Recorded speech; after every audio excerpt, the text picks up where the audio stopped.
Thank you, Brandon. Again, really excited to be here tonight.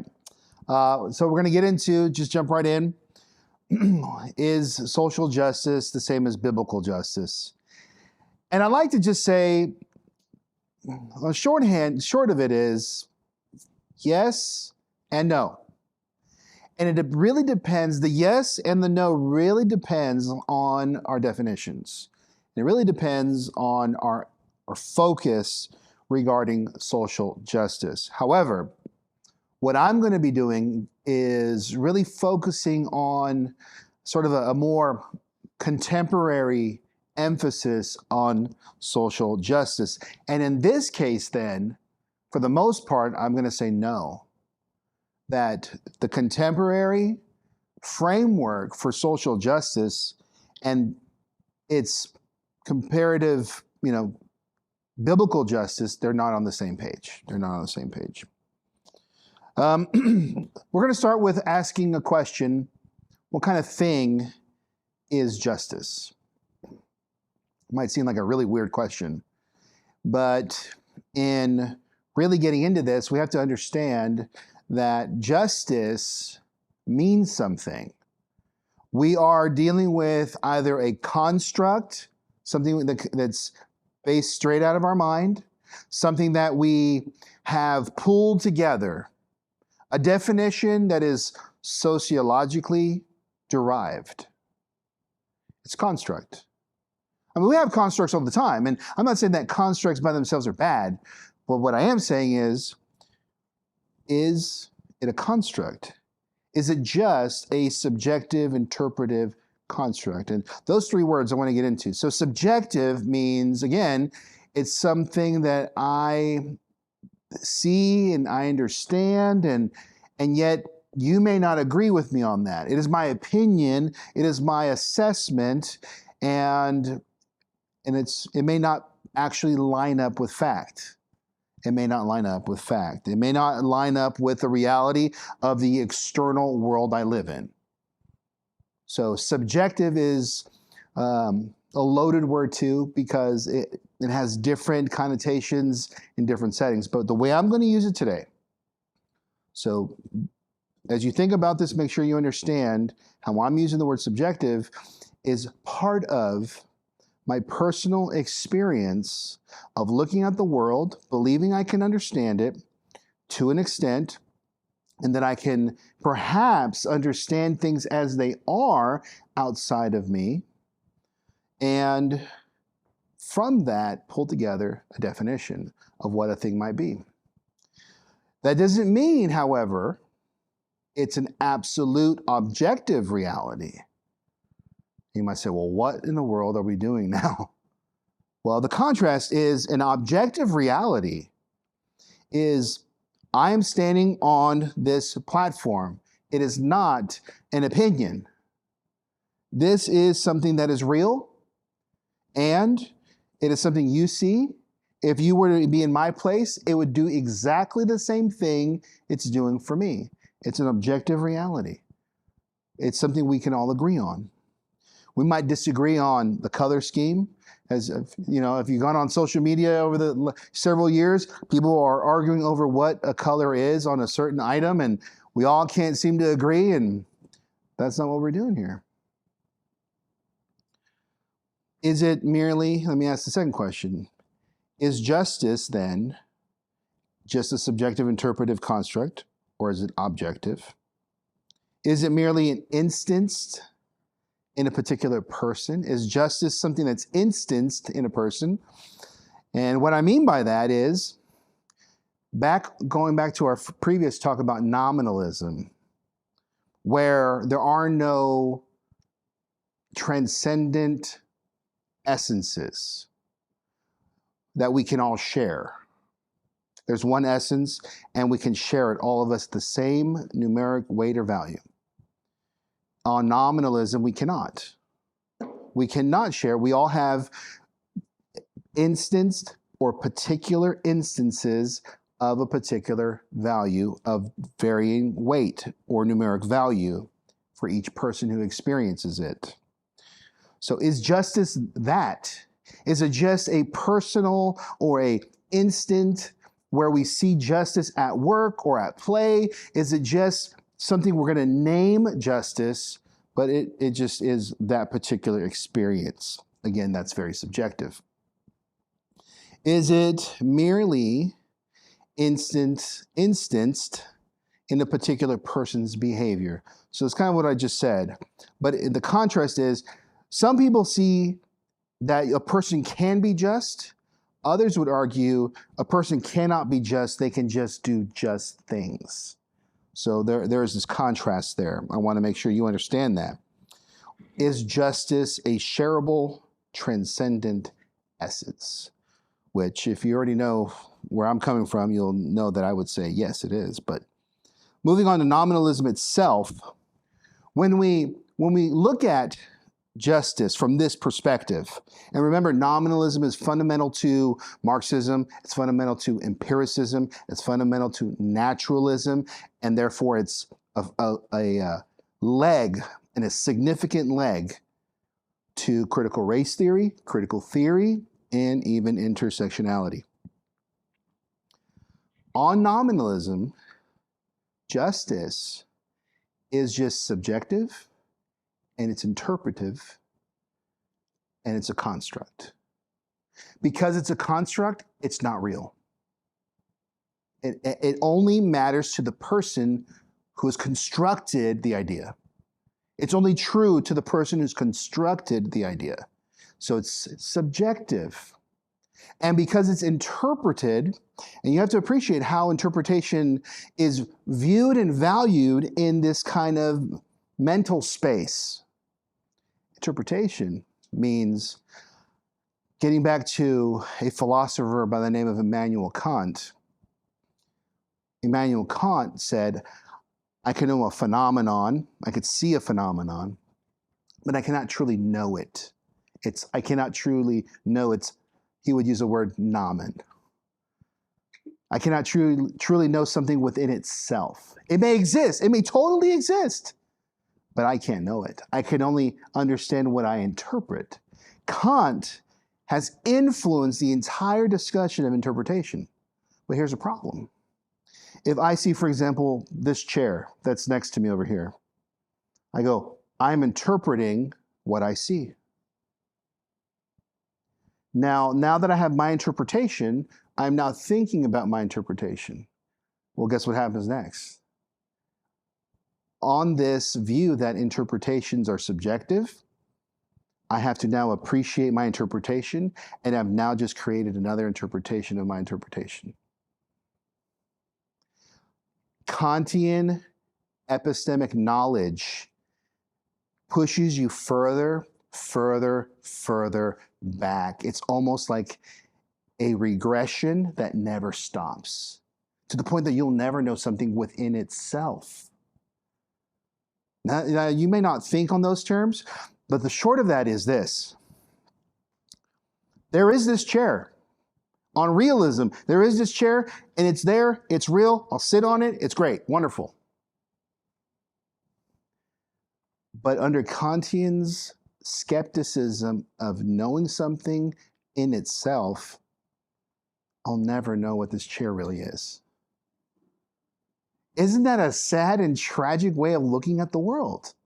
And yet that is the skepticism baked into the cake of a lot of our modern approaches to values and ethics, knowledge. And it has provided the skepticism upon which relativism lives. It has provided the fertile ground where our postmodern world thrives. Justice on those merits is just a personal, subjective, interpreted construct.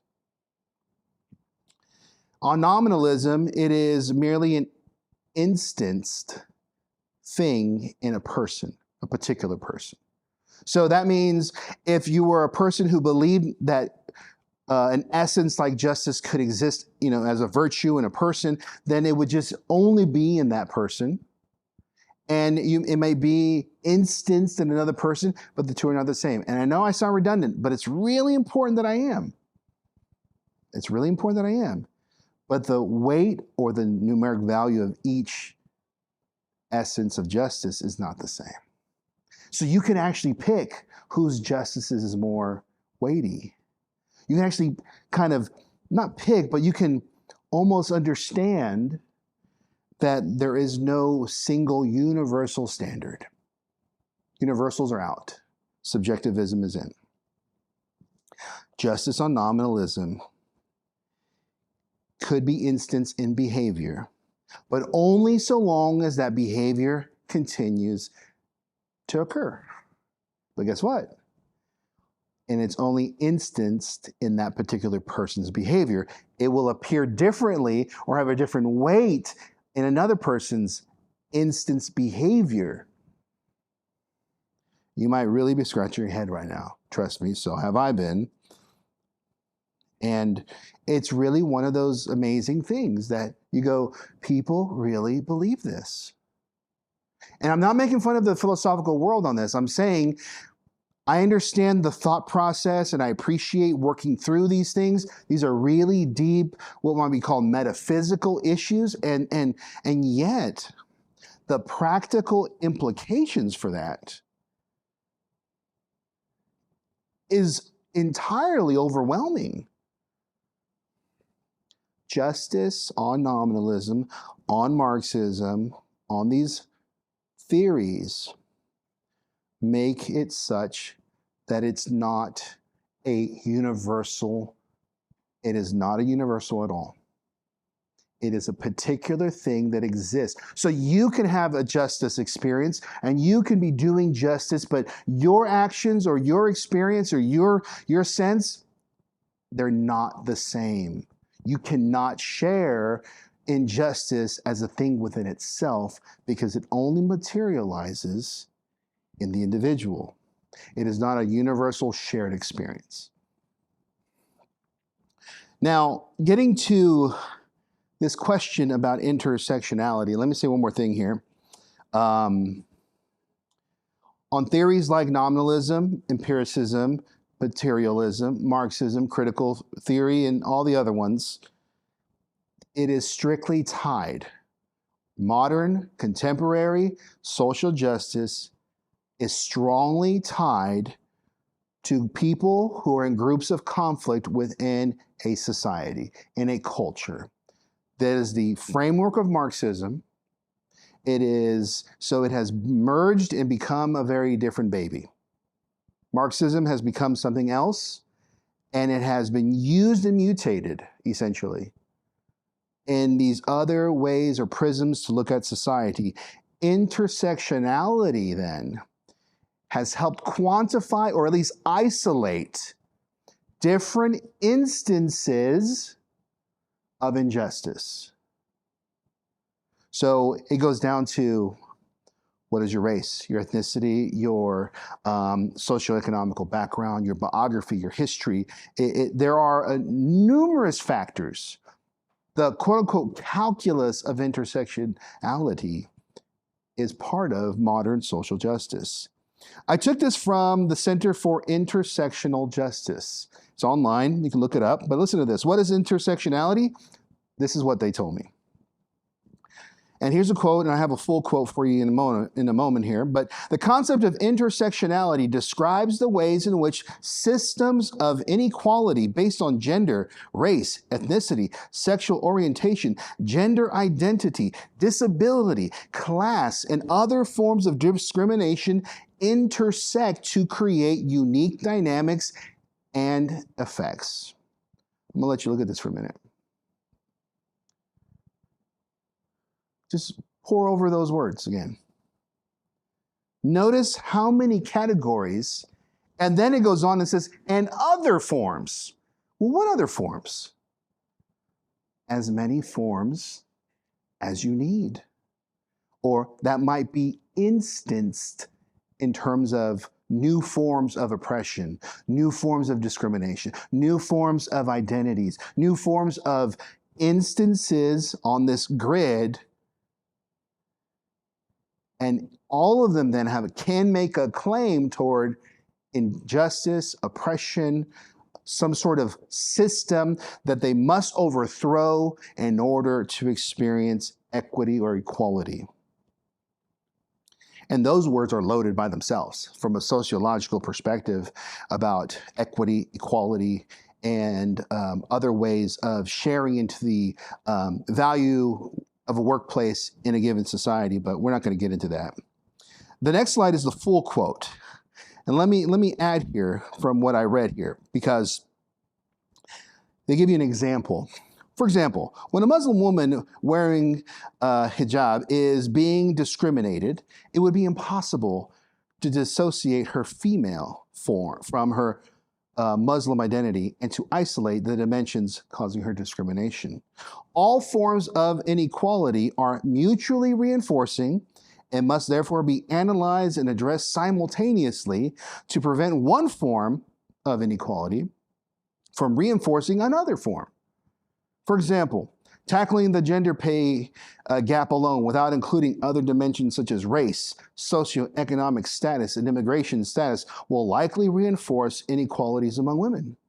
So in other words, you can't just say there's a gender pay gap. You have to say there's a gender, transgender, there is, a Black, there is African American, there's Hispanic American, there's Asian American. You have to keep adding and stacking the deck, so to speak. You have to keep stacking the profile in order to illustrate a particular instanced discrimination. So can you imagine? And here's one of my critiques about this, my concern. Where is the terminus? Where is the drop? Where's the bottom of this? Theoretically, on intersectionality, there is never going to be a bottom. There will always be a intersectional instance popped up that we haven't addressed, because we can just keep adding. This is an indefinite mentality. Again, remember, because all of these things are instanced, they're particular, they're subjective. They may use empirical systems looking strictly on nature, the natural world, and they will look at these objective, empirical elements of society, and they emphasize those things rather than the inherent value of dignity that every human being has by virtue of who they are and what a human is. What kind of thing is a human? Made in the image of God. And regardless of economics, regardless of ethnicity, every human being should have dignity, and we should deal with injustices. But that's essentially where we find ourselves on intersectionality.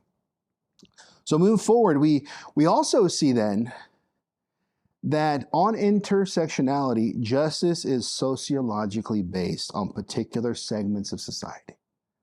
Particular segments in whom we see that they experience discriminatory inequalities based on those. It is the claim, it is the experience, whether real or felt or historically accurate, it's immaterial.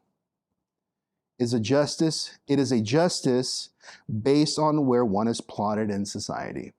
If I could say it in the most, common way, where you're plotted. Are you in the oppressive system or are you in the oppressed group?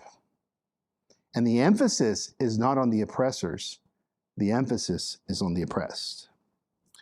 But on biblical ethics, justice, as it finds its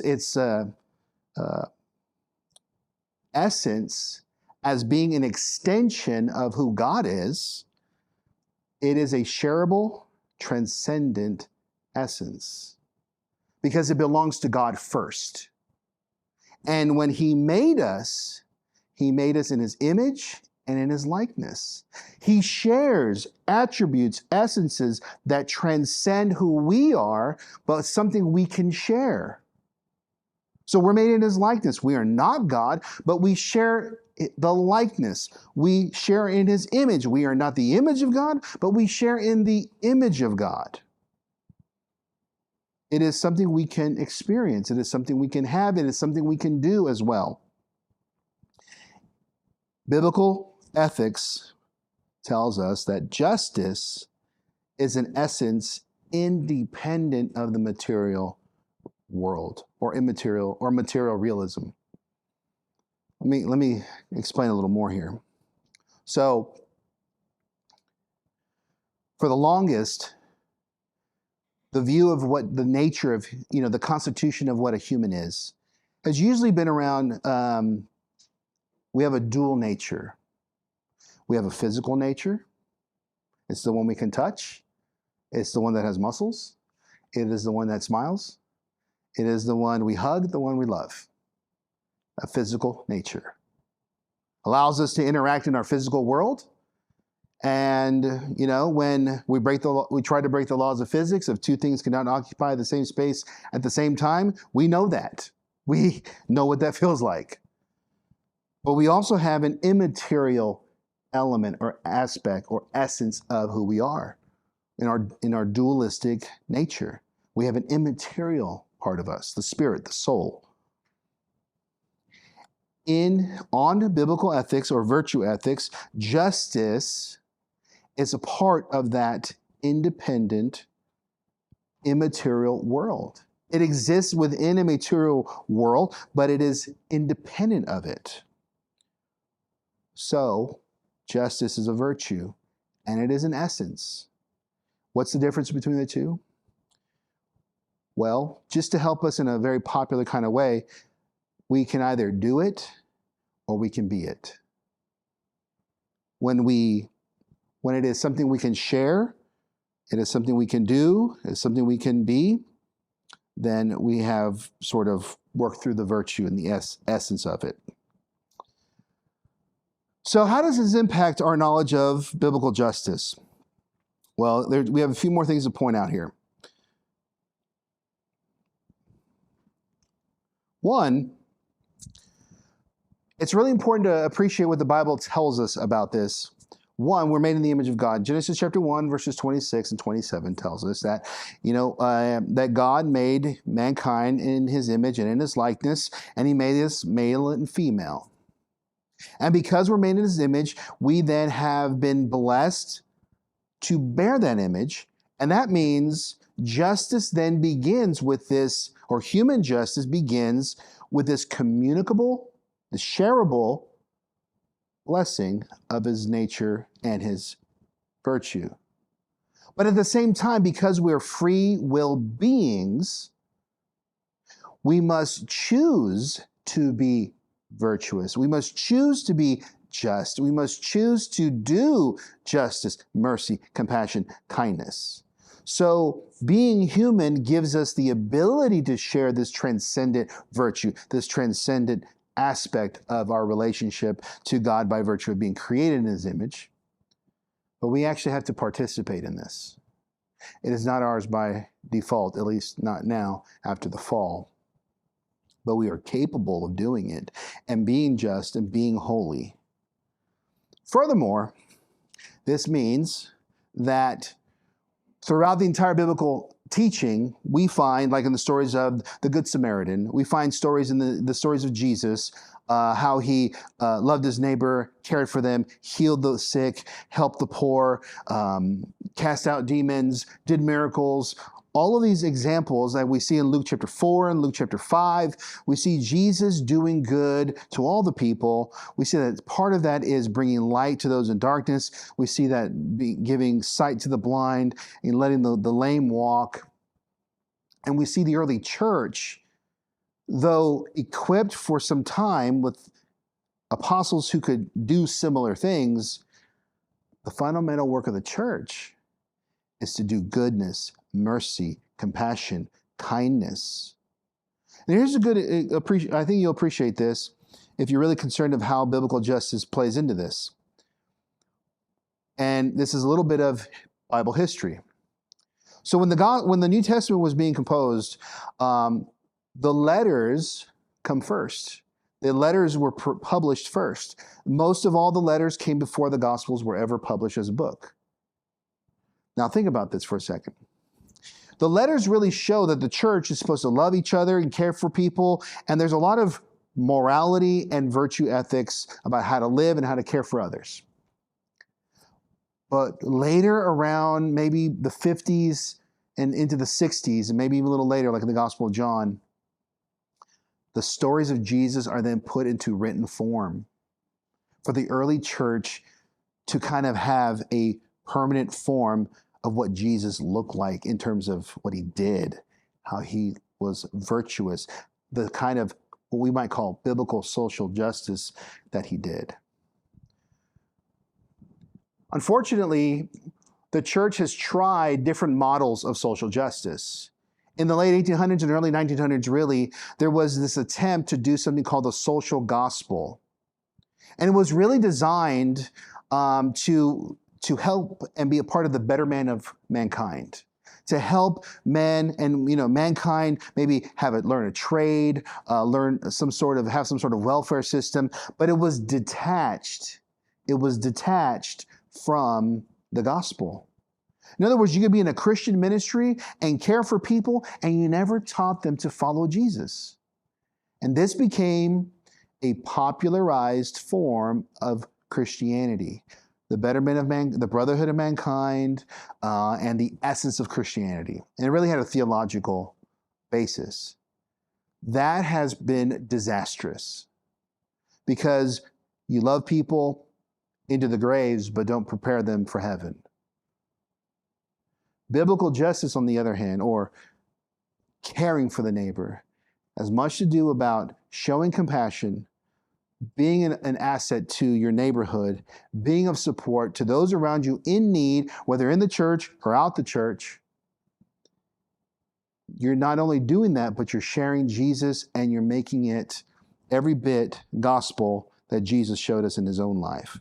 So when I boil it down then, based on the distinctions between the modern the modern justice system that people are trying to do based on intersectionality, it is incompatible because it goes back to the same problem that it only focuses on people's social positions in society. It does not deal with what a human is, and it doesn't care, nor does it believe that such a thing as human dignity exists as a standard that is objective, that is an immaterial, shareable essence.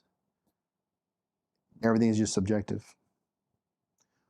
Biblical justice looks at the person as created in the image of God, seeing them in their need, seeing them in their fallen state, and then bringing them the compassion and love of Jesus and the love of God, doing God's work, but also following in the teaching of Jesus to help them so that they might learn to turn to Jesus and go and sin no more. And that's the difference. Thank you.